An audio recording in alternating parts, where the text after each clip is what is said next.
감독님의 영화 인터스텔라 속의 상대론적 시간에 대해서 방송에서 9시간 동안 이야기를 한 적도 있고 9 hours. That's very Yes. impressive. 태어나 주셔서 고맙습니다. Thank you. That's very sweet. You are your own version of Odysseus, navigating the vast ocean of cinema. What would be the most formidable monster, and where or in what would you find the greatest sanctuary? Wow.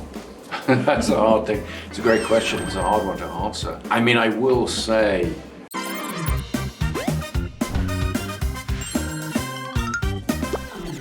와, 오늘은 올해 가장 기다려왔던 작품 가운데 하나죠. 크리스토퍼 놀란 감독이 처음으로 그리스 신화를 영화화한 작품, 바로 오디세이에 대해서 함께 이야기해 볼 예정입니다.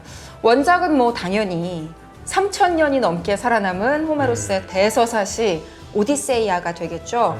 우리가 다뤘던 모든 영화, 모든 콘텐츠의 원작들의 원작이 아닐까 싶은데요. 그러네요.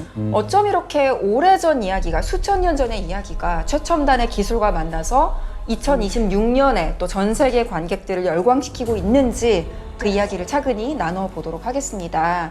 게다가 우리가 팬 미덥을 진행했잖아요, 최초로. 그럼요. 라플 위클리 탄생 이래 첫 번째 팬 미덥을 오디세이 주제로 무비살롱 형태로 진행을 했었죠.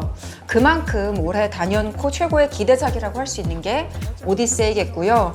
또 저희가 놀란 감독님을 만나서 직접 인터뷰를 하게 됐습니다. 약간 세계 거장 감독님 만나기 도장 깨기 하고 있는 느낌이에요. 예, 너무 놀랐습니다. 이번에 사실 놀란 감독님이 친히 이렇게 또 내한을 해주시니까 드디어 완전체로 3인이 다 글쎄 같이 말이에요. 인터뷰를 하는 건가 하고 기대를 했었는데 저희도 기대를 했죠. 네, 네. 동진님은 또 네, 이번에 뭐 사실은 이제 저는 사실 다른 채널이 있기도 하고 네. 두 채널이 저한테 다 소중한데 사실 두 분하고 같이 이렇게 더군다나 크리스토퍼 노런을 같이 인터뷰하면 얼마나 좋겠어요. 근데 맞아요. 또 영화사 또 나름의 또 어떤 그 정책이나 이런 것들이 있을 수 있으니까 전 세계 최초로 이렇게 네. 한 번 프로모션 할 때 2번 인터뷰하는 인터뷰어로 좀 아하. 기네스북에 오를 수 있었는데 그러니까요. 그 생각도 했어요. 라플리클리에는 까만 안경 쓰고 나올까? 그럼 저도요. 안경 색깔만 바꾸면 그럼 몰라 보잖아. 나는 이진동이다. 저랑 똑같은 생각했어요. 예. 네. 근데 라플리클리가 정말 대단하다고 생각한 게 지금 현존하는 전 세계에서 가장 감독으로서 명성 있는 감독 3명? 그 3명이 바로 우리가 한 3명이에요. 우와, 제임스 카메론하고 스티븐 스필버그하고 크리스토퍼 놀런이죠. 일종의 어떻게 보면 감독 권력과 어떤 그런 경력의 피크에 도달한 사람? 이렇게 생각하면 야. 사실 라플리클리가 굉장한 거죠. 그러니까 끝까지 또 놀란 감독님과의 인터뷰까지 보시면서 영화 속 이야기와 어떻게 연결되는지 보시면 참 유익한 콘텐츠가 되지 않을까 싶습니다. 그러면 이제 영화를 다 보셨으니까 네. 와, 평론가님 영화 어떻게 보셨을지 너무 궁금했거든요. 사실은 크리스토퍼 놀런은 그 영화 경력에서 헛발질이 한 번도 없잖아요. 보통 감독들 스스로가 이렇게 쭉 필모를 보면 감독 스스로도 약간 이렇게 뭐라 그럴까요? 좀 빠지는 풍덩? 태작 같은 게 있잖아요. 근데 놀런 작품 중에서 덜 좋은 작품이 있고 더 좋은 작품이 있을 뿐이지 기본적으로는 실망해 본 적이 없어요. 맞아요, 맞아요. 그 사실은 이번에도 너무 이분이 승승장구하시고 또 더군다나 바로 직전에 오스카까지 오펜하이머. 네, 아하. 그 아카데미까지 재패를 하니까 이제 와서 왜 무슨 그리스 신화야? 이런 얘기를 하면서 아 이제 놀런이 혹시 좀 잘못되는 건가? 혹시 약간 어려운 건가? 한번 누울 때 됐다. 근데 영화를 봤는데 전혀 아니고요. 야 이분은 와. 진짜 심지어는 그리스 신화를 영화로 만들어도 어떻게 자기의 인정을 제대로 찍는 이런 엄청난 모든 A급 자기식의 영화를 어떤 해석이 가능한. 그렇죠. 맞아요. 그런 표현 쓰고 싶은데 우리가 보통 이제 육각형이란 말 쓰잖아요. 예. 이 육각형 영화가 있다고 했을 때 예. 육각형 영화로의 한 극점으로서의 어떤 금자탑 같은 영화예요. 야, 그러니까 뭐 연기, 촬영, 그렇습니다. 뭐 음악, 음향 네. 모든 것이 완벽한 영화라는 거죠. 야, 그냥 이게 그냥 입을 떡 벌리고 있다 보면 끝나는. 일단은 이 영화는 저희가 이야기를 하는 게 조금 편한 게 스포일러가 딱히 없잖아요. 없어요. 이미 3000년 전에 결론이 다 나온 거니까. 스포일러 할까요? 호메로스 집에 돌아간다. 아, 이거 영화의 핵심인데 그거. 호메로스라고 말했어. 아, 호메로스! 오디세우스. 오디세우스. 네. 원작이 24권짜리잖아요. 그 24권에서는 굉장히 길게 묘사된 것들이 정말 잠깐 그냥 짧게 지나가는 정도로 나오는 것들이 많더라고요. 그리고 영화적으로 좀 달라진 것도 있죠. 조금 다른 걸 상징으로 사용했다든가 이런 것도 있어서 비교하면서 보는 재미가 있기 때문에 또 신화는 좀뭐 유튜브에도 있으니까 알고 보시는 게 확실히 좋을 것 같기는 해요. 모르고 봐도 재밌고 알고 봐도 보면 더 재밌다. 재밌고. 야. 이 호메로스의 오디세이아라는 것과 호메로스가 썼다고 하는 우리가 이제 썼다고 말하지만 사실 호메로스는 쓴 적은 없어요. 호메로스 말로 자신이 한 이제 거죠. 맹인이기도 하고 그 당시에는 사실 이제 우리가 요즘 알고 있는 그리스 문자가 페니키아로부터 와서 문자가 막 정착하던 시기예요. 기원전 8세기, 9세기 이럴 때가. 그렇기 때문에 글로 쓴 게 아니고요. 어떻게 보면 옛날부터 내려왔던 이 트로이 전쟁에 관한 막 굉장히 영웅담을 본인이 긴 서사시, 심지어는 이게 1만 행이 넘는 시예요. 그것을 외운 거죠. 쉽게 얘기하면 말을 해서. 그러고 나서 이제 이것을 읊은 건데 그거를 당대의 음유 시인들이 듣고 후대에 계속 읊는 형태로 전하다가 그것이 100년, 200년, 300년 지나서 이게 글자 형태로 이제 남은 거거든요. 그러니까 그렇게 본다면 호메로스가 직접 글을 쓴 거는 아니다라고 얘기할 수 있고요. 우리가 이제 알아야 될 것은 이렇게 해서 두 편을 했는데 이 두 편 중에 어떻게 보면 트로이 전쟁이라는 이제 굉장히 12세기에 있었던 기원전 굉장히 큰 그 당시에 사건이 있었단 말이에요. 그 사건을 둘러싸고 이 전쟁에서 맨 뒷부분에 클라이맥스에 해당하는 부분만 딱 쓴 게 일리어드예요. 트로이 전쟁의 시작부터 끝까지 쓴 게 아니고 여러분이 영화 트로이라는 영화 있지 않습니까? 아, 있죠. wolfgang 페터잖아요. 네. 네. 그 영화를 보시면 그게 일리어드예요. 일리어드는 전쟁이 시작한 지 10년째 됐을 때 이 이야기가 시작하고 이것은 이제 전쟁이 끝나고 10년이 지났는데 못 돌아오는 오디세이 얘기를 하는 거예요. 이런 식으로 양쪽이 붙어 있다. 이렇게 말씀드릴 수가 있고요. 각색에 관해서는 자세하게 말씀드리긴 그렇고 아주 간단하게 말한다면 무엇이 빠졌느냐도 중요하지만 그 긴 이야기를 어떻게 다 넣겠어요.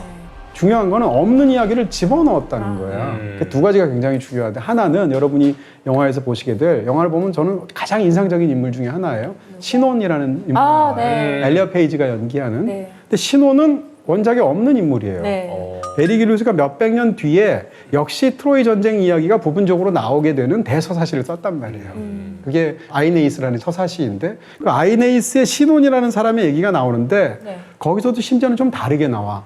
이름은 그 이름이지만. 근데 이 이름의 얘기를 갖다가 논란이 굉장히 매력적인 인물, 그 다음에 어떤 장대하고도 비극적인 인물로 재창조를 했어요. 신혼과 관련된 이야기가 사실은 어떻게 보면 각색에서 가장 뛰어난 부분이에요. 마지막까지도. 네. 또 한 가지는 사람들의 일반적인 생각하고 달리 일리어드에는 트로이 목마 얘기가 없고요. 오디세이에도 거의 없어요.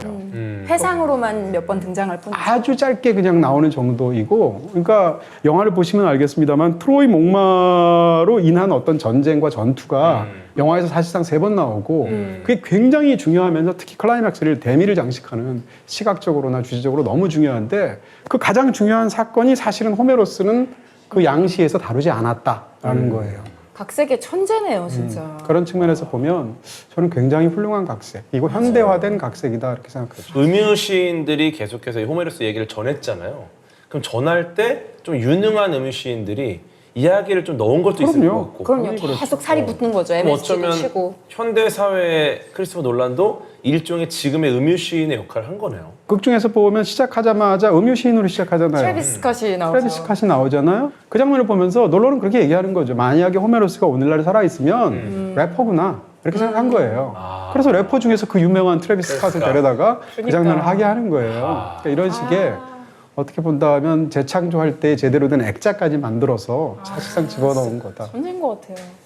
이미 좀 시작을 하셨지만 저는 사실 이 오디세이아라는 이야기는 동진 평론가님이 얼마나 좋아하실까. 네. 왜냐면은 채널 이름도 그렇고 작업실 이름도 그렇고 파이아키아라고 이름을 지으셨잖아요. 네. 근데 그게 바로 오디세우스가 고향에 도착하기 전에 마지막으로 들렀던 섬이잖아요. 네. 물론 그거를 다른 의미를 붙여서 이제 합성어로 그렇죠. 재창조하시긴 했지만 제가 먼저입니다. 그러니까 그보다 먼저예요. 파이아키아라는 그 작업실에 이름을 붙인 게 파이아키아가 7년 됐으니까 아, 뭐 논란보다 먼저라고. 먼저다, 제가. 당연하죠. 당연하죠. 이거 이제 농담처럼 말한 거고요. 네. 아 근데 그건 진짜 팩트니까. 논란의 여지가 농담이어도 있나? 팩트니까. 논란의 여지가 있는 논란의 영화입니다. 그러니까 오디세이아 실제 원전을 읽어보면 파이아키아 얘기, 정확하게는 이제 파이아케스 혹은 뭐 섬 이름 뭐 스케리아 이렇게 말을 하는데요. 저는 이제 그것을 약간 똑같은 그 섬 이름을 갖고 와서 일종의 파이와 아카이브를 합쳐서 약간 스펠링을 제가 바꿔서 작업실 이름을 이렇게 붙인 건데요. 어쨌건 원전을 읽어보시면 호메로스가 마지막 자기의 고향이 이제 이타카 섬인데 이타카로 가기 바로 직전, 어떻게 보면 종점 바로 직전의 두 번째 정거장, 그게 이제 극중에 등장하는 이제 파이아키아 혹은 파이아케스인데 거기에 도착해서 거기 있는 사람들한테 자기가 여태까지 있었던 이야기를 쫙 해주는데 그게 전체에서 사실 굉장히 많은 비중을 차지하거든요. 그 얘기를 듣는 사람이 누구냐면 여러분들 잘 아는 나우시카예요. 그래서 이제 바람계곡의 나우시카 아시잖아요. 네. 그 이름인데 그 이야기를 쫙 해주는데 그 영화에는 안 등장해요. 그 영화에는 안 나오죠. 안 나와요. 왜냐면 그렇죠. 액자가 몇 개예요, 그렇게 되면. 그러니까 구성을 바꿔서. 사실 근데 저는 이런 이야기를 하기 전에 네. 이름을 좀 정리하고 넘어가면 좋겠다는 생각이 좋다. 들어요. 왜냐하면 이 그리스 신화에 등장하는 여러 인간과 신들의 이름이 너무 어렵잖아요. 어렵고 많아서 요것만 너무 정리 많아. 잘해도 재밌어. 진짜 비슷하고. 맞아. 그래서 일단은 파이아키아도 원래는 피에이시아죠. 어? 형님, 나도 못 알아듣겠네. 피에이시아? 네, 왜냐면은 그리스어는 영어로 바뀔 때 대부분 크 발음이 스 발음으로 바뀐다고 생각하면 편해요. 근데 약간 그러니까 키아가 아니라 피에이시아가 되는 거죠. 권위가 많이 떨어진 느낌인데요? 그치. 그 이동진, 키가 없으니까. 피아이시아. 피에이시아. 그래서 거기 이제 사는 사람들, 뭐 파이아키스 이는 피에이시안 그거고 이제 거기 등장하는 인물들도 보면 그 외눈박이 거인 있잖아요. 사이클롭스. 네, 키클롭스라고 키클롭스. 하는데 영어로는 이제 사이클롭스라고 하고 네. 그 동굴 속에 있는 게 그 우두머리 격인 폴리페머스. 폴리페머스. 네, 그래서 사이클롭스, 폴리피머스가 나오는 거고 오. 돼지로 만드는 사람 있잖아요. 마녀. 키르케. 키르케도 서시. 썰시. 네. 발음이 그렇게 바뀌어요. 근데 다만 이제 약해 보여. 7년 동안 붙잡아놓고 연꽃 먹이는 그 샤를리스 테론 언니는 기억 읽게 만드는 네, 칼립소가 그대로 칼립소예요. 칼립소. 왜냐하면 그거는 쌀립소로 안 바뀌는 이유가 오. 뒤에 오는 모음 때문이에요. 아하. 우리도 국외음화가 있잖아요. 예, 있죠. 그래서 똑같이 이제 이, 에, 아이 모음이 올 때만 크가 S로 바뀐다. 알고 보시면 잘 들릴 거예요. 아, 좋은 정보 고맙습니다. 아니 저는 이제 영화 속에 이제 오디세우스 나오지 않습니까? 10년간 고생을 해가지고 네. 돌아가잖아요. 근데 재미있는 게 최근에 인공지능 관련해서 굉장히 재미있는 특별한 AI 에이전트가 등장을 했습니다. 네. 우리 어떤 비서같이 역할을 해주는 에이전트인데 네. 요즘 인공지능들이 똑똑해요. 근데 이제 문제는 뭐냐면은 치명적인 약점이 있습니다.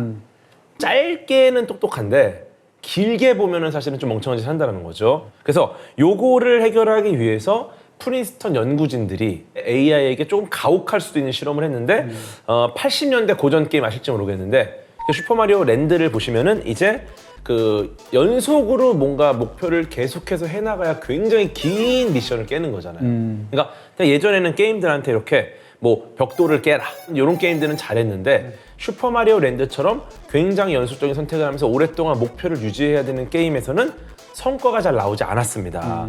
근데 이 오디세우스가 굉장히 오랜 길을 떠나잖아요. 그래서 어쩌면은 오랫동안 목표를 유지하면서 그 목표를 잃지 않고 잊지 않고 계속 이 목표를 헤어나가는 요 AI라서 이제 오디세우스라는 이름이 여기 붙여요. 네.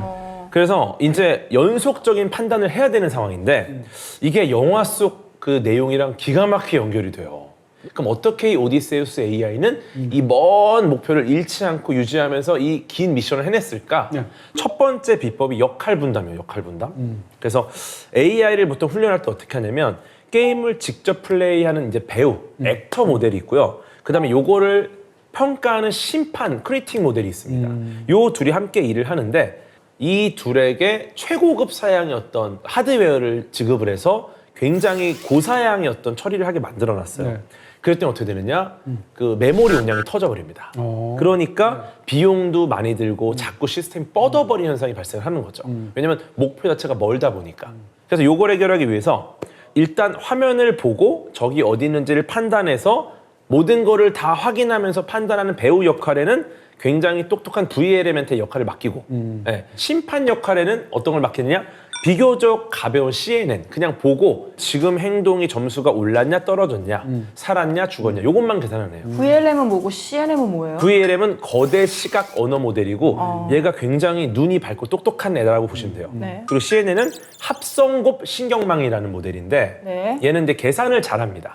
근데 각자 잘하는 일만 시키니까 뻗는 일이 없어지고 장기적인 목표를 추진하게 됐고 근데 이게 재미있는 게 영화 오디세이를 보시면은 세이렌이 이제 유혹하잖아요. 네.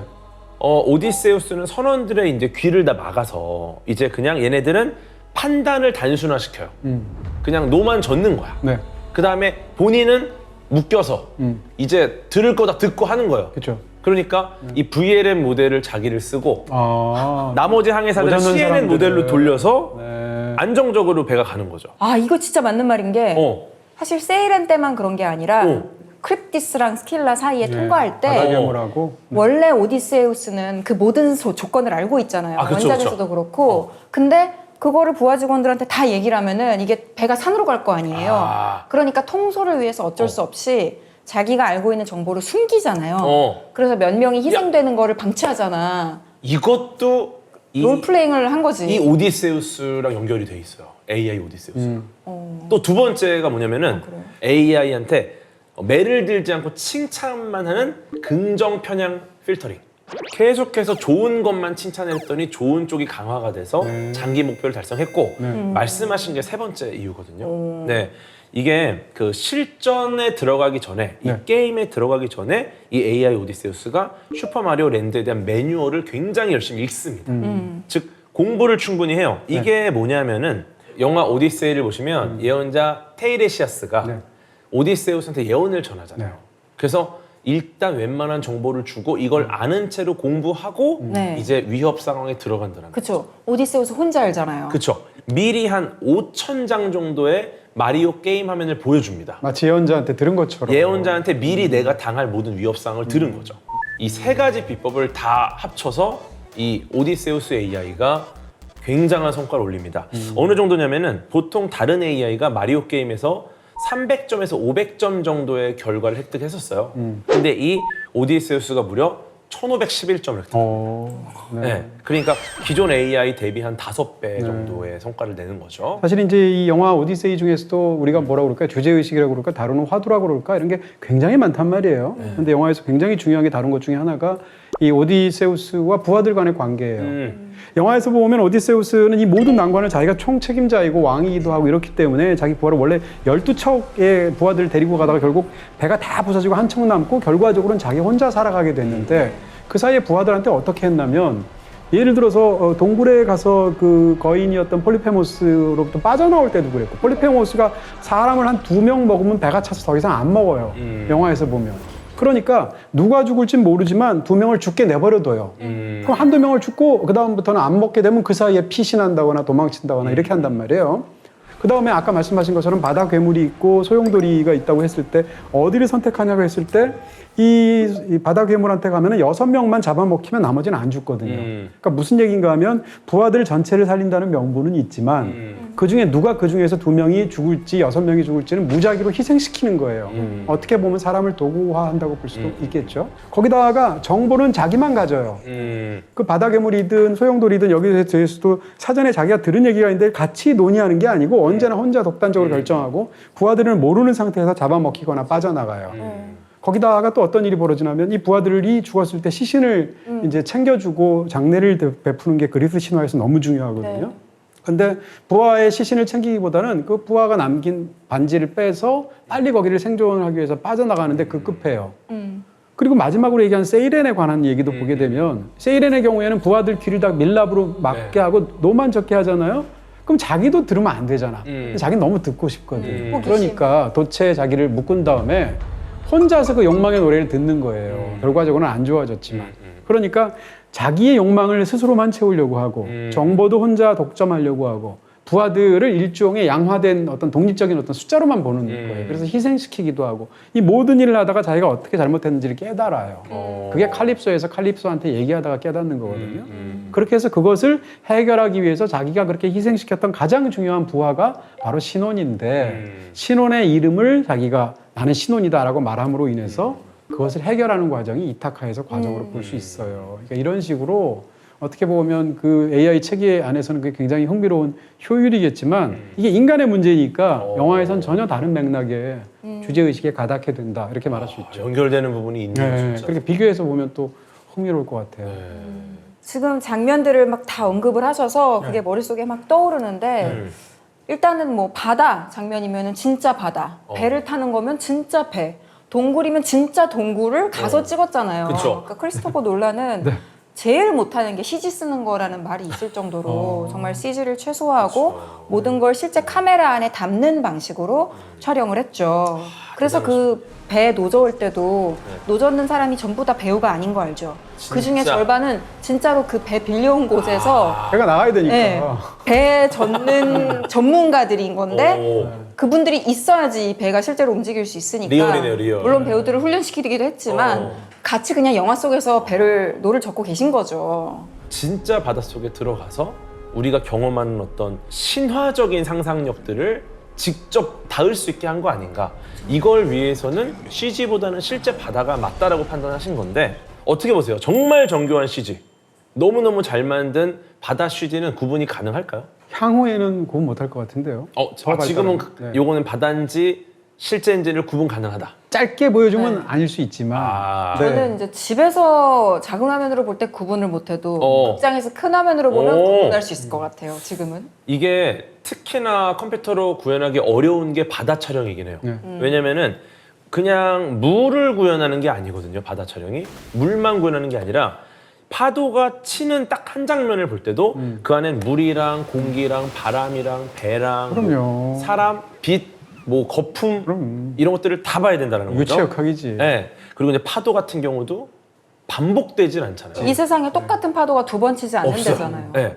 근데 컴퓨터로 만들면 아무리 완벽해도 비슷한 패턴이라는 게 나올 수밖에 없다는 거죠. 그래서 요것 때문에 아마 실제를 찍지 않았나. 근데 그렇다고 해도 뭐 실제 파도가 그럼 무조건 좋냐? 통제가 안 돼요. 실제 파도, 바람, 이 물 자체를 통제하는 게 어렵고 면밀히 관찰하다가 딱 정확하게 내가 원하는 장면이 나올 때까지 포착을 해야 된다는 거예요. 그게 사실 너무 어렵고. 그러니까 많은 감독들이 이제 크리스토퍼 놀란처럼 안 찍잖아요. 그렇죠, 그렇죠. 그래서 크리스토퍼 놀란이 더 고집스러워 보이기도 하고 놀랍기도 하는 부분이 네. 있는 건데, 근데 이제 AI도 이 발달함에 따라서 AI가 만들어낼 수 있는 영상이 점점 더 뭐라 그럴까, 우리가 보는 체험하는 그런 영상하고 차이가 거의 미미할 정도로까지 계속 발달하겠죠. 근데 사실은 인간의 눈도 발달하다고 저는 생각하거든요. 무슨 얘기인가 하면 이 92년도인가요? 그때 이제 주라기 공원이 나왔는데 주라기 공원 처음 나왔을 때 막 그 영상의 혁명이라고 그 당시에 말을 했고, 했었죠. 실제로 주라기 공원이 그래서 너무 인기가 있었고, 저도 보면서 아니 진짜 공룡이 눈앞에서 살아 움직이는 것 같아, 이런 느낌을 너무 생생하게 받았단 말이에요. 그러다 세월이 한 20년쯤 지나서 제가 주라기 공원을 다시 볼 일이 있었거든요. 다시 보니까 너무 CG야. 다 장면마다 다 CG예요. 너무 가짜야. 네, 너무 발달해서. 가짜야. 그럼 그 당시에는 그 생각 안 했거든요. 정말 그 공룡을 본다고 생각했는데, 주라기 공원 이후에 공룡을 다루는 법부터 시작해서 계속 인간은 컴퓨터로 만들어낸 이미지들을 굉장히 많이 보고요. 그 다음에 당연히 태어나면서 보았던 수많은 자연의 이미지들을 본 거예요. 그러니까 인간도 1992년도의 인간과 2026년도의 인간이 이 만들어진 이미지를 보는 구별 능력이 달라졌다고 그럴까요? 그런 측면에서 저는 차이가 있다고 생각이 들고요. 그랬을 때 사실은 크리스토퍼 놀란은 아날로그로 많은 것들을 다 해결하는 사람으로 유명하고, 그래서 더 대단하기도 한데, 크리스토퍼 놀란이 그렇게 그린 스크린을 사용하지 않고 가급적이면 아날로그를 통해서 만들어낸 그런 장대한 영상과, 어쨌건 이것도 굉장히 힘든 일이긴 하지만 CG라든지 이런 어떤 포스트 프로덕션에서 만들어낸 그런 이미지를 통해서 같은, 사실은 우리가 정확하게 이건 뭐고 이건 뭐라고 말을 못해도 미세하게 차이를 느낄 수 있다라는 것이죠. 그런 측면에서 놀란이 고집스럽기도 하고 놀랍기도 한 부분이 있다라고 저는 생각하는 겁니다. 그리고 사실 뭐 CG를 아예 안 쓸 수는 없잖아요. 이런 쓰죠. 것들을 다 쓰죠. 표현하려면 써야 되는데, 이거를 그나마 진짜같이 보이도록 그나마 최소한으로 하려고 노력을 얼마나 했냐면요. 그 카리브디스 장면을 촬영할 때 거대한 이제 바다 괴물이 소용돌이를 일으켜서 월풀이 생기잖아요. 근데 그게 그냥 CG로만 하면은 이제 맨 땅에서부터 작업을 해야 되니까 제트스키를 다 태운 거예요. 그 스턴트 배우들을. 그래서 제트스키를 만들어. 타고 동그랗게 도너츠를 그리면서 빙빙빙 돌게 해서, 사실 원의 안쪽만 CG로 한 거고 겉에 물보라가 치는 거는 실제로 찍은 거죠. 리얼이군요. 그러니까 교묘하게 합쳤으니까 더 우리가 봤을 때는 가짜 같아서 어색하지도 않고, 또 촬영할 때는 그 소용돌이를 일으킬 수가 없으니까 CG의 힘을 빌린 거고, 이렇게 절충을 했더라고요. 그 영화 속에 등장하는 저는 이제 영화에서 가장 연기를 잘하는 사람이 이제 두 사람이라고 생각하는데, 누구예요? 하나가 이제 맷 데이먼이고요. 네. 맷 데이먼은 사실은 도드라지게 연기 안 해요. 그래서 더 훌륭하다고 생각하는데, 하나 누구지? 또 한 명이 사만다 모튼이에요. 아, 키르케로 나왔. 저도 그렇게 정말 여우 조연상 후보로 올 것 같다는 생각 너무 연기를 정도로, 잘해요. 네. 잘하고 이제 그 키르케가 원작하고도 다르게 표현이 되는데 어찌됐건 그 사만다 모튼이 이 부하들을 돼지로 만들고 반대로 돼지가 된 부하들을 사람으로 만드는 원작에도 나오지만 유명한 장면이 있고 이 영화에서는 거의 호러처럼 맞아요. 너무 선명한 이미지로 나오는데 와. 그 장면을 눈여겨 보시면 정말로 컴퓨터 그래픽을 최소한으로 썼어요.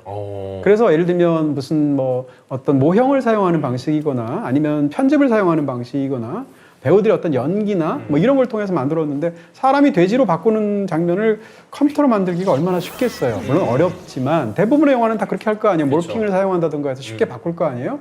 근데 놀러는 그렇게 안 하고 진짜로 찍었대요. 정말로 배우들 그 갖다 배우를 놓고. 찍은 거예요. 근데 실제로 그 장면을 보면 사람이 돼지로 변할 때 정말 마법처럼 보이거든요. 너무 잘 만들었어요. 그래서 그 장면의 이미지를 만들어낸 부분도 굉장하다는 생각이 드는데 이게 어떻게 생각하면 아날로그 논란이래야 가능한 방식이기도 하단 말이에요. 이런 식으로 영화를 보시면 예를 들어 영화에서 거인족들이 이제 학살에 가깝게 죽이는 장면이 있는데 그 장면도 찍은 방식을 보면 놀랍거든요. 키 큰 배우들을 그냥 키 큰 섭외를 배우하고 키 작은 배우로 찍은 거예요. 원근법을 네. 사용해서 그렇게 해서 찍었는데 영화를 보면 그게 정말 그럴듯하거든요. 논란만의 방식은 아니에요. 반지의 제왕도 이렇게 찍었거든요. 이 거인족들 나오고 난장이 나올 때 그렇게 찍었거든요. 아이들한테 뒷모습을 촬영하거나 이런 방식으로. 어찌됐건 그것을 만들어낸 어떤 시각적인 부분 이런 것들은 단순히 기술력이 아니고 어떻게 보면 영화에 관한 철학이고요.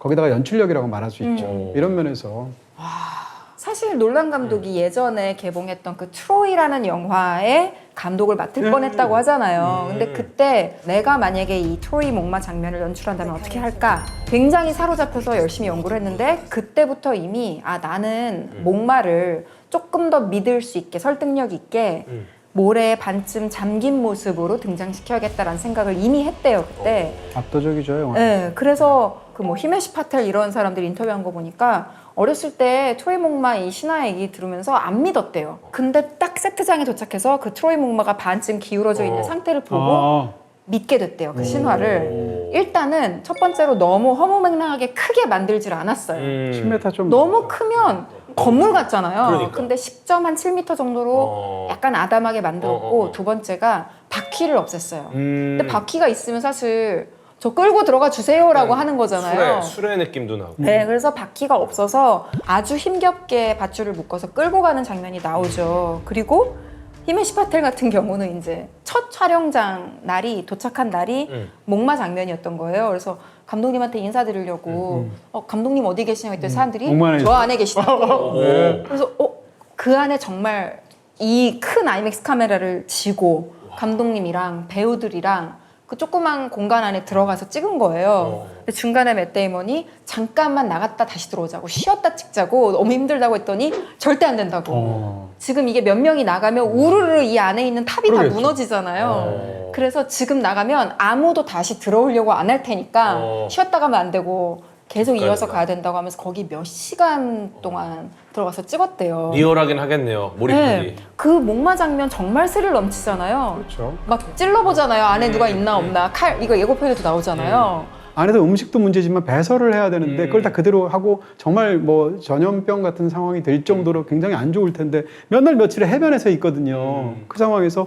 결국은 적군이 발견해서 안으로 끌고 들어가는데 그런 그 상황들을 너무 극 중에서 이제 상상을 할 수 있게 만들고 또 극 중에 보여주기도 하고 실제로 일정 구간에서는 실제로 배우들이나 엑스트라들이 끌었겠죠. 이런 부분들까지 저랬겠구나 이런 상상을 하게 되죠. 저 너무 놀랐던 게 그 트로이 성문 여는 장면. 그 아가멤논 뒤에 한 20명 정도의 배우들이 이렇게 서 있었대요. 근데 깜깜하니까 맷 데이먼은 그게 전부인 줄 알았대요. 근데 문을 열었더니 그 뒤에 500명 정도가 다 우르르르 달려온 거예요. 맷 데이먼은 몰랐대요. 근데 실제로 1000명이 넘는 배우가 등장을 하잖아요. 근데 그 문 뒤에 서 있을 때 맷 데이먼이 몰랐대요. 500명이 더 서 있는 거를 잘 안 보여서. 그 키클롭스 거인 장면도 기에르모 델 토로가 원래 이런 크리처 장인이잖아요. 근데 논란이 그 기에르모 델 토로 감독한테 영감을 받았대요. 예전에 이런 말을 했었대요. 괴물을 그냥 괴물로만 보지 말아라. 괴물도 너의 극에 등장하는 모든 등장인물들 다른 캐릭터랑 똑같이 바라봐야 한다.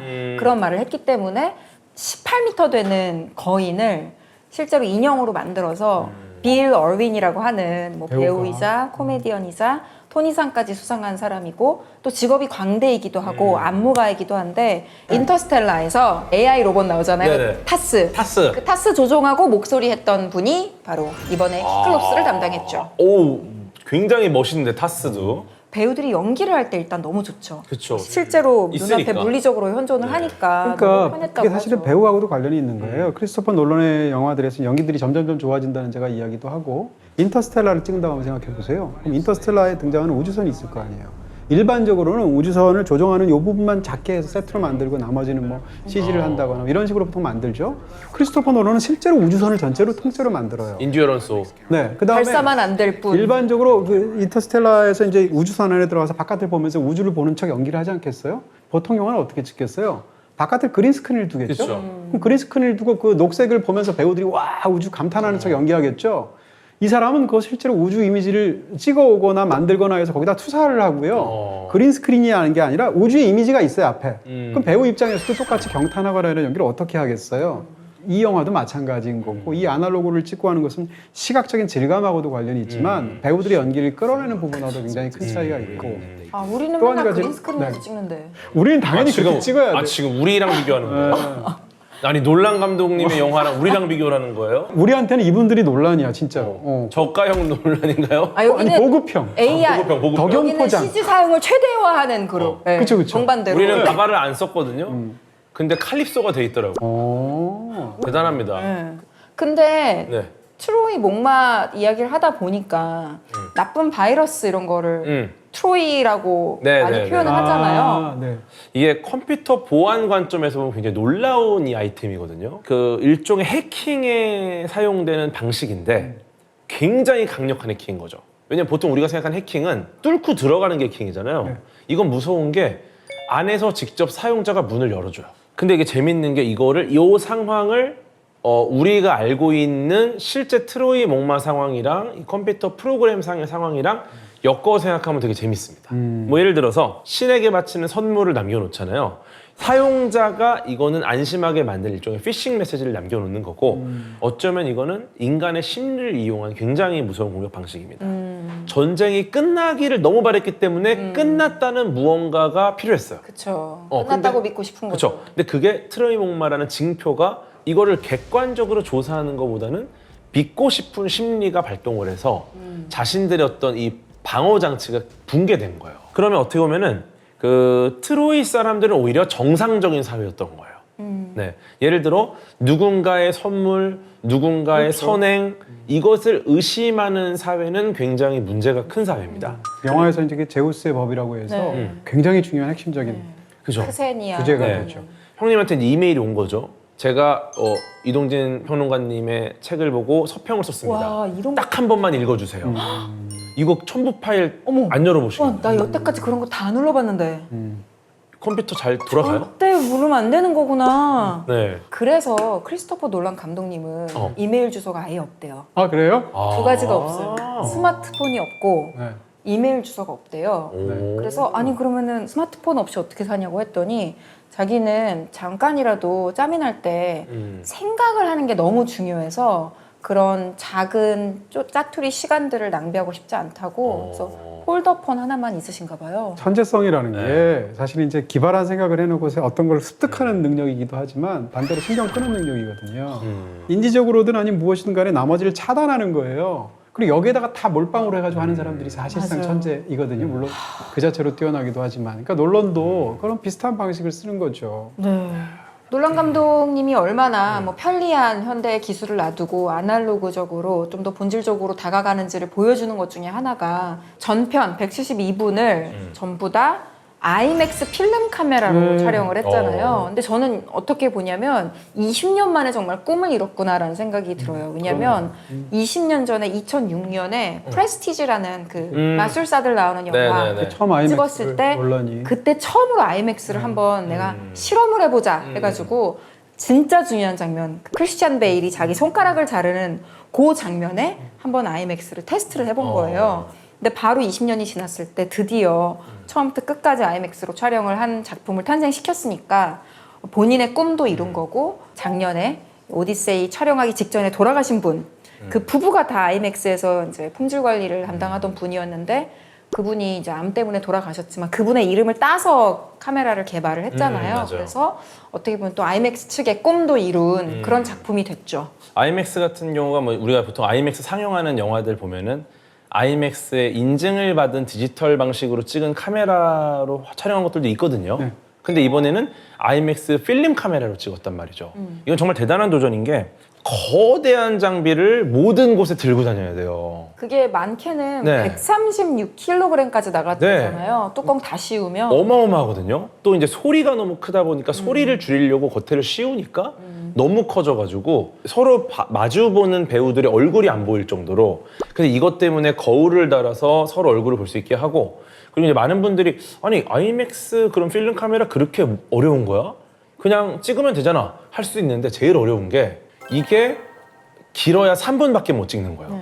근데 우리 이 감정선이라는 게 3분 넘게 이어지는 게 있는데 이거를 교체해버리니까 이거에 대한 아이디어로 이 교체하는 중에는 모든 사람이 아예 소리를 멈추는 그런 방식으로 촬영을 했다고 하더라고요. 처음에 톰 홀랜드는 자꾸만 컷을 외쳐서 아, 내 연기가 마음에 안 드시나라고 맞아. 생각을 했대요. 근데 나중에 아 이게 매거진이 3분마다 다 갈아줘야 된다라는 말을 듣고 이제 아, 왜 그러는구나라고 이해를 했는데 딱 3분 끝나면 완전 일사불란하게 그쵸. 모든 스태프들이 그걸 리로딩 하는데 진짜 빠르게 한 거예요. 그래서 피트스탑 같았다고 F1 경주할 때 그 타이어 갈고 갈아끼는. 차 네, 정비하는 네, 걸 네. 피트스탑이라고 그러잖아요. 그래서 정말 피트스탑에 비유할 정도로 이 감정선이 끊기지 않게 샥샥 하고 그거를 이제 다시 장전을 했대요. 사실은 필름으로 찍으면 배우들이 NG도 훨씬 덜 내요.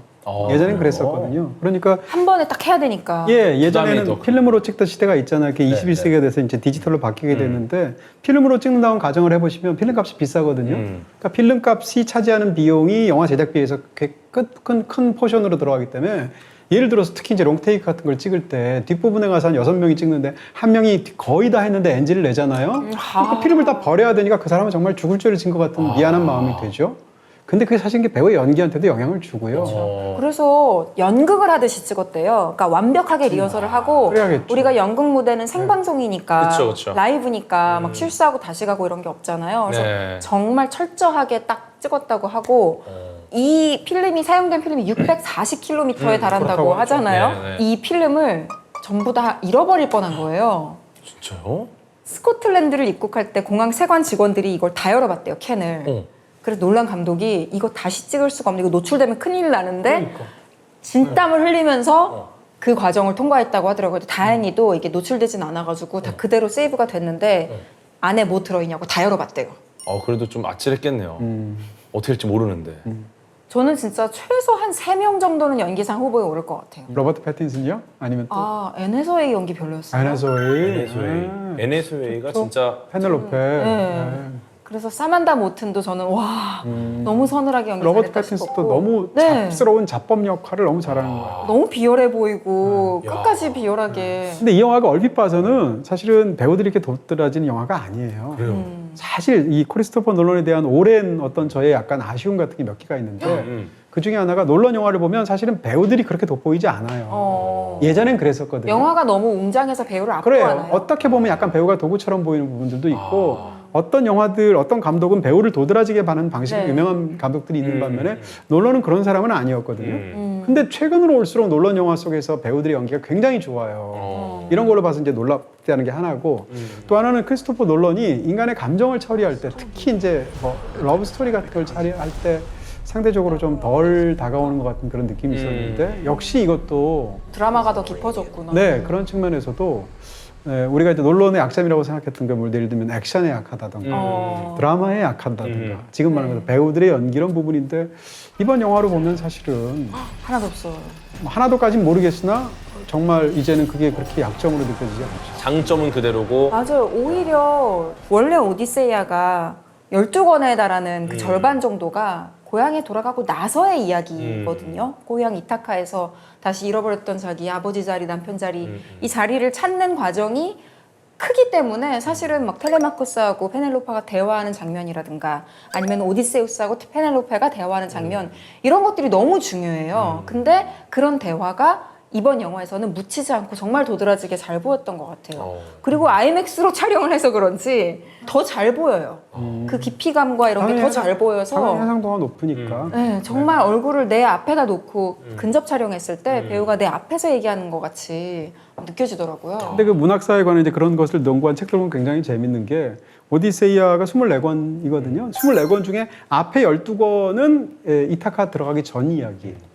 뒤에 12권은 이타카에서 펼치는 복수국 이야기예요. 근데 여기 대해서 문학사가들이 뭐라고 얘기하냐면 제가 예전에 읽은 책에 의하면 이걸 오디세이아를 썼을 때를 한번 상상해 보라는 거예요. 그러면 음유 시인이 이걸 쫙 읽지 않았겠어요? 그럼 사람들이 눈을 반짝반짝하면서 오늘날의 극장에서 영화 보는 것처럼 그 얘기를 막 듣지 않았겠어요? 그럼 음유 시인은 뭘로 먹고 사느냐? 식객으로 먹고 사는 거거든요. 얘기를 해주면 뭐 밥도 주고 뭐 재워도 주고 그러면 이 마을 떠돌아서 이렇게 하고 이 사람이 직업이란 말이에요. 네. 그 얘기가 예를 들면 원래는 한 14권쯤에 끝나는 거야. 이타카에서 얘기는 2권이면 끝나. 근데 아니 밥도 좋고 대접도 좋고 여기서 떠나기 싫고 이야기를 계속 길게 늘려요. 그렇게 해서 사실은 전체 절반이 된 게 아니냐라는 추측도 있어요. 가능한 이야기겠네요. 충분히 가능하죠. 원래 내용을 뭐 어떻게 네. 더 넣을 수는 없으니까. 네. 아까 말이야 내가 추가해서. 빠뜨렸는데 그렇죠. 이러면서 막 앞에 넣으면서 얘기할 얘기를 수 하는 없잖아요. 거죠. 아하. 지금 우리가 책의 형태로 보고 있는 오디세이아가 정확히 2800년 전에 기원전 8세기에 호메로스가 썼던 말을 했던 그대로는 아니겠죠. 그렇죠. 왜냐하면 후처 뒤에 와서 덧붙여지기도 하고 몇백 년 뒤에 이게 그 문자 형태로 정착된 거잖아요. 사실은 이게 굉장히 놀라운 부분이 있는 게 예전의 서사시의 기법치고는 플롯이 너무 뛰어난 거예요. 왜냐하면 한번 이야기를 한번 한다고 생각해 보세요. 아까 말씀하신 것처럼 이 이야기를 보통 이 오디세이아의 모험담을 얘기를 일반적으로 하려면 어떻게 할까요? 시간 순서대로 하는 게 그렇게 하겠죠. 편하잖아요. 네, 트로이 전쟁이 트로이 목마로 끝났는데 그 다음에 첫 번째 가서 우리가 보급품을 하다가 약탈을 하고 그 다음에 어떻게 그렇게 순서대로 말을 하지 않겠어요? 기억하기도 좋고. 네, 이렇게 가장 유럽에서 남아 있는 가장 오래된 서사시라는 이 서사시가 이야기의 거의 맨 끝에서 시작해요. 근데 이게 굉장히 현대적인 영화예요. 영화라고 그렇죠. 생각해 보시면 이게 사실 논란이 잘 쓰는 방식이잖아요. 바로 그 얘기예요. 왜 논란이 하필이면 오디세이아에 꽂혔을까라는 건데 여러 가지 주제적인 측면 굉장히 많은데 저는 플롯도 있다고 생각하거든요. 그렇게 해서 어떻게 보면 3000년 전의 이야기인데 이야기의 거의 끝에 시작하고 끝에 시작해서 심지어는 플래시백을 한 번 돌아가서 가는 게 아니고요. 중간에 보게 되면 칼립소한테도 이야기를 하고 초반에는 그러다가 뒤에 가면 파이아캬에 가서도 이야기하거든요. 거기다가 또 24권 중에서 앞에 4권은 텔레마쿠스. 오이디세우스가 안 나와. 텔레마쿠스 얘기야. 그럼 이걸 또 후대 사람들은 앞에 4권과 뒤에 20권은 다른 사람이 썼다고도 얘기해요. 프리퀄처럼 나중에 나왔을 수도 있겠네요. 그쵸. 텔레마키아가. 그래서 이 두 얘기를 붙인 이야기 같기도 하고. 네. 그러니까 구조적으로 현재 남아있는 오디세이아는 2000 몇백 년 된 건데 너무 복잡하고요. 플롯이 막 돌아가고요. 뭐 이런 식이에요. 그러니까 우리가 크리스토퍼 놀란이 가장 뛰어나다고 말하는 것 중에 하나가 사실은 제가 이제 그런 표현을 쓰는데 플롯의 마술사거든요. 이 사람 플롯을 생각해 보면 테넷 스토리 말하기도 너무 어렵잖아요. 메멘토 같은 영화 한번 생각해 보시고 그 다음에 덩케르크도 보면 덩케르크도 세 가지 시점이 만나는 이야기거든요. 플롯을 정말 기가 막히게 막 구사하는 주무잖아요, 사람인데 시간을. 그런 사람한테 3000년 전에 이 플롯으로 결정적인 영향을 주었던 오디세이아가 얼마나 흥미롭겠어요. 이런 부분하고 저는 다 있지 않을까라고 추측하는 아니, 거죠. 논란이 인터뷰한 걸 최근에 봤더니 본인이 항상 시간 순서를 이렇게 막 뒤죽박죽으로 주무르니까 굉장히 급진적이고 너무 이렇게 좀 어렵게 만드는 사람 아니냐라는 이야기를 들었는데 이 호메로스의 오디세이아를 본 순간 너무 반가웠다. 자기 친구거든. 내가 그런 게 아니라 이 맞아. 사람이 이미 3000년 전에 이렇게 한 거라고 해서 위안을 호메로스가 얻었다고. 눈이 안 멀고 문자를 잘 쓰고 2800년 뒤에 태어났으면 크리스토퍼 노lan일 수도 있는 거죠. 이런 어떤 이야기를 다루는 방식에 있어서. 한 가지만 더 이야기를 한다면 영화에 이제 아가멤논이 나와요. 아가멤논이 이제 그 미케네의 왕이기도 하고. 베니 사프디. 네, 그렇습니다. 근데 아가멤논이 트로이 목마의 그 전투 때 안에서 이제 결국 문을 열어 젖히잖아요. 네, 성문을. 그래서 밖에 있는 병사들이 이제 들어와서 숙대밭을 만들어야 되잖아요. 네. 병사들이 딱 들어올 때 어떤 검은 갑옷 같은 걸 딱 쓰고 앞에 딱 서 포스 있는데 장난 아니잖아요. 어마어마해요. 정말 너무 눈에 확 멋있어요. 들어오거든요. 근데 그걸 보면서 저는 두 개를 떠올렸는데 작게 떠올린 거는 일단 다스베이더가 떠올랐어요. 첫 번째는. 더 크게는 배트맨이 떠올랐어요. 배트맨 느낌이 좀 있죠. 근데 배트맨이 떠올랐는데 배트맨을 만약에 아가멤논을 배트맨을 떠올리는 건 저는 의도적인 부분이 있다고 생각이 듭니다.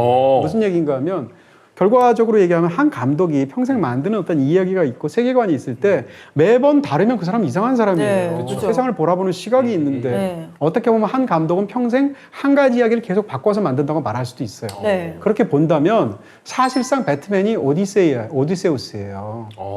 배트맨은 결과적으로 얘기하면 자기가 사실은 정의를 위해서 했다고 생각하는 일들이 알고 봤더니 불법적인 일들이나 이런 것 등등 때문에 본인 스스로가 너무 괴로워한단 말이에요. 다크나이트나 네. 다크나이트 라이즈 같은 작품. 네. 그 일 속에서 자기가 했던 어떤 잘못과 이런 걸 깨닫고 성찰하는 인물이기 때문에 그 인물이 영웅인 거거든요. 그게 논란의 영웅이에요.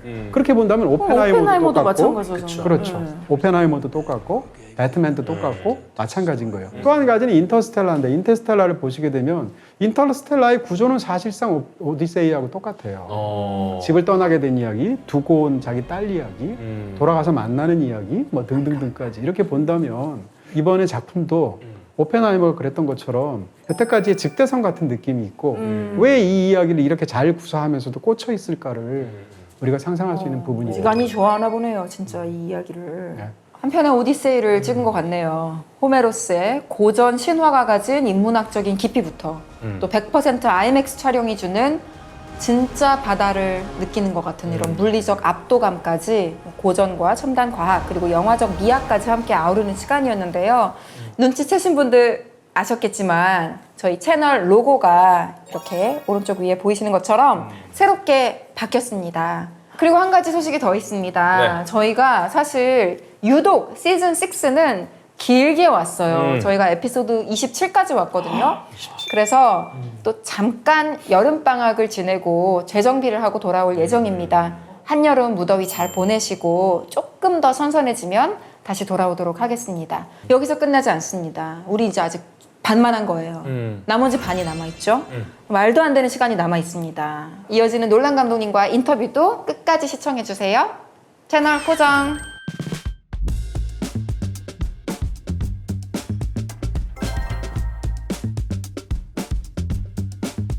이게 두 개가 연결돼서 요거 하고 두개 연습하는 거. 내용 자체는 왜 이렇게 웃기지? 야 활이 갑자기 뚝 떨어지는데 퀄리티가. 아니 너무 웃겨 지금. 오, 야, 와, 해성이 됐어? 무슨 여신이 들어오나 했네. 야, 잘 지냈어? 다음엔 저희도 저렇게 의상을 준비해올까요? 아, 이거 우리도 코스프레 합시다. 아니 나 준비한 거라니까 나 뒤지지 않아. 오, 뒤지지 않아. 오, 너무 테론 스타일이세요. 오. 우리 색깔 비슷하지 않아요? 그러네. 칼이라도 뒤지지 들고 않네. 왔어야 되는데. 칼. 너무 테론 칼싸움 했어야 되는데. 테론 언니 와, 스타일이세요 지금. 조합이 좋다 저기. 좋아. 아니 우리끼리 오디세이 한 편 우리끼리. 찍을 수 있겠다. 자. 이거 방탄이야 방탄? 어디 샀어? 되게 정말 튼튼해 놀랍네요. 보인다. 놀랍해서 수선이 이거 좀 급하게 돼서. 종이야. 이게 종이에요? 종이였어 가죽이 아니라. 지향합니다. 근데 진짜 같다. 야, 잘했다. 잘했다. 여기 이거 좀 빌려줄 수 있어요? 근데 이게 네, 얼터예요. 제재가 들어가면 사실 이걸 또 하는 게 좀 너무 우리가 너무 후발주자니까. 그치. 아이 농담. 우리는 역시 왔구나. 우리끼리 막 찍고 있었는데. 방금. 아, 승범이 언제 오시나 했는데. 다 그 밥에 그 나물이구만. 아, 나는 카메라가 너무 많아갖고 안 들어오고 있었지. 뭐 안에 하는구나 안 들어가겠다. 이게 이야, 우리 제작진과 함께 준비한 네네. 노란 감독님 선물. 와 이거 진짜 선물은 받아주시겠지 이런 거. 와, 쿠키야 쿠키. 이거 너무 귀엽다. 이거 풀기가 너무 아깝다. 너무 귀여워. 근데 이 쿠키도 나중에 내용물을 많이 열어보시면 보겠지만 너무 예뻐. 트로이 전쟁에 나가는 오디세우스의 마음으로 인터뷰하러 갑니다. 네, 파이팅. 파이팅! 잘하고 있습니다. 파이팅 하세요. 하하하하하.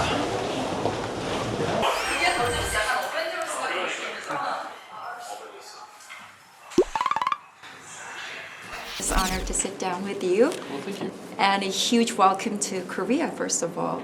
As you know, this is a country where your movies have scored exceptionally high box office sales per capita. And it means there are so many moviegoers who are scientifically interested and intellectually driven. And the fans really look up to and idolize you. Well, thank you. I am pretty sure you will be able to see and experience firsthand their immense love and passion tomorrow evening at the red carpet event. Yeah, I'm very excited for a premiere, to be here for a premiere in Yeah. Korea. I've wanted to do it for a long time, so it's really great to be here. You'll be blown away. Well, our viewers are as excited as well, so do you want to start off by saying hello to them first? Yes. Hello, everybody watching. It's a great honor to be here and talking to you guys and being here in Korea. We're very excited for the Odyssey and what audiences here are going to think of it. The Odyssey, the movie, is already creating so much positive buzz here before its official release, both on and offline. And we are actually contributing to the buzz a little bit because I have personally enjoyed watching it on IMAX, thanks to Universal. And the cinematography, the acting, the score, everything was just mesmerizing. It was hands down the best. Thank you. And I thought even IMAX seemed too small to fully contain the breathtaking scale and the emotional depth that the film creates. I'm sure it's going to be another tremendous success. Well, hopefully, yes. It's an excellent pin that you have. Oh, yes, I got it from the Universal That's Pictures. terrific. And here are the questions we would like to ask you. Yeah. 저는 천문우주학을 전공한 과학 커뮤니케이터입니다. 그래서 감독님의 영화 인터스텔라 속의 상대론적 시간에 대해서 방송에서 9시간 동안 이야기를 한 적도 있고, 중력이나 우주를 다룬 강연에서는 이제 감독님과 감독님의 작품을 자주 인용합니다. 태어나 주셔서 고맙습니다. He's an astrophysicist by training, and you'll be surprised he has a special connection with you. In fact, he owes a lot of his popularity and fame to you because he often discusses the science behind your films on various media platforms, including in his lectures about space, gravity, and whatnot. And he once spent 9 hours in total talking about the concept of relativistic time in Interstellar Wow. on live stream. 9 hours. That's Yes. very impressive. And his another video on YouTube where he talked about Oppenheimer garnered more than 4 million views. So he keeps saying he beat you, but he really needs to buy you a fancy dinner. Oh, well, thank So you. you are a true hero and idol to him, and he wants to thank you for being born in the same generation as us. Thank you. That's very sweet. 질문을 드리겠습니다. 전작 테넷 등에서 감독님께서는 시간을 통제하거나 재설계하는 그런 식의 어떤 핵심 소재로 활용을 하셨습니다. 이번 영화를 통해서 감독님께서 오랫동안 탐구하신 이 시간이라는 소재를 대하는 어떤 연출적인 태도나 방식이 어떻게 변하셨는지 너무 궁금합니다. Yeah, if you think about it, it's always the concept, the element of time that has captivated us throughout your filmography, where time has been constantly re-engineered and deconstructed, most notably including the works like Tenet. And I wonder how your directorial approach or underlying philosophy toward this recurring theme of time has changed or evolved through working on such a timeless classical narrative as The Odyssey. Well, one of the first and most interesting things to say about it, I think, is that I've spent a lot of years working on films and then talking about films and discussing the structure of my films and the fact that they are non-chronological often and non-linear and what that means and whether or not that's too much for an audience or whether that's something that I'm bringing to the table with my fascinations. And then you go back to what is the foundational text of Western literature, so one of the oldest stories, almost 3,000 years old, and the structure of the poem is radically non-linear. It's very humbling. You realize that that's our first story in the West, and it's got a radical structure that begins in Ithaca with this mystery around, why hasn't Odysseus come back? Where is he in the world? And then gradually, unveils everything that's behind it. And so I found that humbling and inspiring. And I tried in the adaptation to be true to the structure. But it really made me feel very connected with something that's that old. And makes you feel that literature and storytelling, they are things that can connect us with another time in a very immediate way, in a very specific way that feels quite intimate and relatable. And I wanted to try and get that across in the film because I felt it very much coming to the part. In a way, you found Christopher Nolan, who lived 3,000 years ago. I suppose. Yeah. You are indeed a master of plot, and what's more astonishing is that your experiment with time does not discriminate genres. So you have so far navigated an extraordinary range of subjects, from history and science fiction to comics and then Greek mythology now. So in many ways, it feels like you are your own version of Odysseus, navigating the vast ocean of cinema. So if you consider yourself on an Odyssean long cinematic voyage, what would be the most formidable monster, and where or in what would you find the greatest sanctuary? Wow. That's a hard thing. It's a great question. It's a hard one to answer. I mean, I will say one of the things that I think people are surprised about when they talk to me about my films is that I feel very strongly that I try to view each film not as part of a larger journey, but as an individual story, as a journey in itself. And the reason for that is that most of the audience, they don't care who's made the film, they don't care who directed the film. They just want to receive the story, and it has to work on those terms. And so I try not to be self-conscious in terms of where I am in my career or what films have I done in the past. And that's for reasons like you don't want to not do something because you've done it before if it's the right thing to do for the story, or you don't want to do something that you've done before just because it's familiar or it's easier for you. So I really try to approach each story in its own way. And so for me, the analogy with the journey, the analogy with this journey was very present in this film as an entirety. And a lot of the challenges he faces were the biggest challenges of the film. So the wrath of Poseidon, being on real boats, being on a boat like Yes. that was a very huge challenge for The everybody actual involved. process of sailing. The actual process of sailing, and we wanted to be out there in rough weather. We wanted to show what they would have been facing for real, and that was a huge challenge for everybody to do safely and effectively. It was very exhausting for everybody, but you know, those are the kind of challenges. And similarly, the fantastical elements of the script, some of the biggest obstacles he faces are things like the Cyclops, which is so otherworldly and alien, and you know, the challenge for me, I was very worried about, is that, well, how do you face this monster? How do you create a tone for engaging with this monster that fits the rest of the film? And a lot of people worked very hard to come up with a lot of different ways to face that challenge. But yeah, it was a very challenging project overall. On the contrary, where did you find some comfort? I found some comfort in the familiarity of a lot of elements of the story. What I realized in adapting the screenplay is how much of my previous work was contained in the Odyssey. Sometimes I've been aware of that, like with Interstellar, I was somewhat aware of the relationship with the Odyssey in a conscious way, or Dunkirk as well. But then I was finding Inception in there, I was finding the Batman films in there, and that gave me great confidence that I knew how to tell those parts of the story, that I knew what they were leading towards, and how the audience needed to respond to them. When Odysseus was finally returning home, making it to Ithaca, I was so deeply and profoundly struck by Calypso's words. She said, you must give yourself to the storm, give yourself to Poseidon, take the punishment, give up the fight, give up control and live. It's a leap of faith you haven't yet made. And then the tonal shift to beautiful, optimistic choir music. And that was the most striking lines and the most impressive few seconds to me. And I love the way you shot Matt Damon, where his face was almost submerged in water, looking totally free and unbothered. Yeah. I mean, you're a filmmaker who's renowned for meticulous precision, but is this a message that you sometimes try to live by?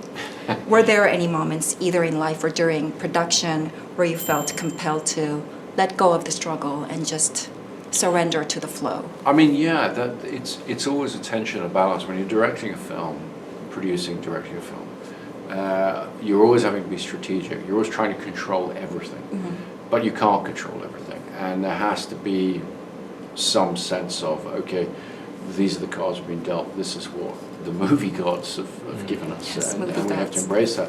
I'm very embracing of that in the realm of weather, for example. I've read people I've worked with, or crew members, saying that I'm very lucky with the weather, very fortunate. That's not really the case. Really what it is that I tend to embrace whatever weather, whatever my plans have been.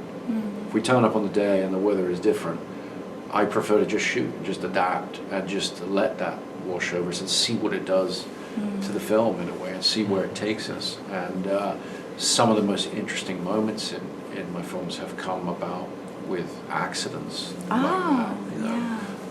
And I mean, I remember specifically, you know, in Dark Knight, I remember we had a second unit go to shoot. The stunt guys had Christian Bale as Batman up on top of the Sears Tower in Chicago. It's one of the tallest buildings in the Sears world. Tower. Yeah, and we were shooting another scene down below because it was a helicopter shot. And so they were ready to do it at dusk, and they called in and they said, well, it's no good, we shouldn't shoot it because it's overcast, there's too much atmosphere in the air or whatever. And my director of photography and myself said, well, no, just go ahead and shoot it. That could be great, you know. And when we saw the shot, it was amazing. And that's the thing is, it wasn't what we expected, it wasn't what we had planned to do and what we had told people we wanted to do, but it gave it a completely different look and a feel. And so that's an area in which I tend to be very embracing of what fate bestows. I would say that's the power of surrender or flexibility. Yeah. And by doing so, you get to encounter unexpected joys and Yeah. unseen paths. Yeah, definitely. 감독님 영화의 천재들은 실패가 아니라 오히려 너무 완벽하게 성공을 해서 종종 세상을 위험에 빠뜨립니다. 오디세우스의 트로이 목마라든지 오펜하이머의 원자폭탄처럼요. 그러면 감독님께 생각하시는 인류의 지능이 가장 위험한 순간은 실패한 순간인지 성공한 순간인지 궁금합니다. Alongside hard science, I think you always held humankind's responsibility close to your heart. And in that sense, those brilliant protagonists in your films often end up unleashing catastrophic destruction to the world Yeah. that forever alters the fate of not only the people around you, but also an entire civilization. And it's not because of their failure, but rather it's because of their resounding brilliance. Much like the Oppenheimer's atomic bomb and Odysseus's Trojan horse. In your view, when do you believe human intellect is at its most perilous? In the moment of failure or in the moment of success? Well, I mean, that's a complex question. I think I am interested in stories where in the moment of success, something is opened up, something is unleashed. I think it's a powerful, emotional thing for an audience to experience, because we all, in our everyday actions, you know, we all have things we regret, there are things we feel guilty about, there are mistakes that we make, and very often they're not predictable mistakes, they're not failures as such, they're times when we think we're doing the right thing and then it turns out to have unintended consequences. And so I think magnifying that, or dealing with stories where, certainly in the case of Oppenheimer, that's magnified enormously, and our motivations are complex. You know, when we look back and we try and figure out why we did something, there's not always a simple answer. I think those are characters and stories that are interesting and relatable as humans. And so I think it's a very interesting question. It's a hard one to answer. Yes. But, Hard one to ask too. 영화에서 오디세우스는 전쟁 영웅이기도 하지만 어쩌면 굉장히 많은 괴로움을 느끼기도 합니다. 감독님께서는 단 한 번도 실패한 필모그래피 자체가 없는 세계에서 가장 위대한 감독님 중에 한 분이신데 감독님께서도 너무 완벽해 보이지만 스스로를 돌아봤을 때 젊은 시절에 이거는 조금 아쉬움이 있었다. 이거는 지금 생각하면 그때 틀리지 않았을까? 이런 부분이 있는지 궁금합니다. In the case of Odysseus, he becomes guilt-ridden. He gets haunted by the moral injury, even despite winning the important war. And it's this very human flaws and weaknesses that make him so realistic and relatable. If I may ask, you are one of the greatest film directors on earth, and you have a track record that is undoubtedly impeccable. But still, nevertheless, are there things that make you realize, oh, maybe I was wrong about that, or I wish I'd done things differently when you look back on your younger days? The short answer is no. The reason is because of the nature of my job and how I work, the most productive thing is to not look back in the sense of when I make a film, I view it as a creative process where I bring a group of people together and we embark on a project for a period of time. And I trust the people we are in that time. It's a creative experience that we come together. It's not a mechanical process purely. It's not a political process or a technological process. It's a creative and artistic process. Like an And so- organism, living organism. like a living organism, or like putting on a play, for example, or you trust the moment of performance, you trust what you came together and you did creatively, and you can look back on it because it's a film and it exists to be rewatched. But I tend to try and respect the choices we made at the time and not second guess them, because we did the best we could at the time we had. And I try not to be reactive in my work. I don't want to look and say, oh, that was a mistake, or we did that wrongly, so I'll do it differently this time. I don't want to work that way. So in a way, I think your question, I can't answer it that directly other than to say no, because our process is very much an artistic one. It's very much a creative one and not a technical one. And so, yeah, I really trust the person I was when I made the film that I did. We change over time, our process changes, the audience changes, and audience expectations change. So films age and they change with the passage of time. And so you can't really judge something you did 20 years ago by the standards of today. It's too complicated, I think. So you really, in a way, you just have to keep moving forward. Yes. Wow, that's the very exact opposite way of how I look at things. I always look back and regret. I have 10 more questions, but because of the time constraint, before we wrap.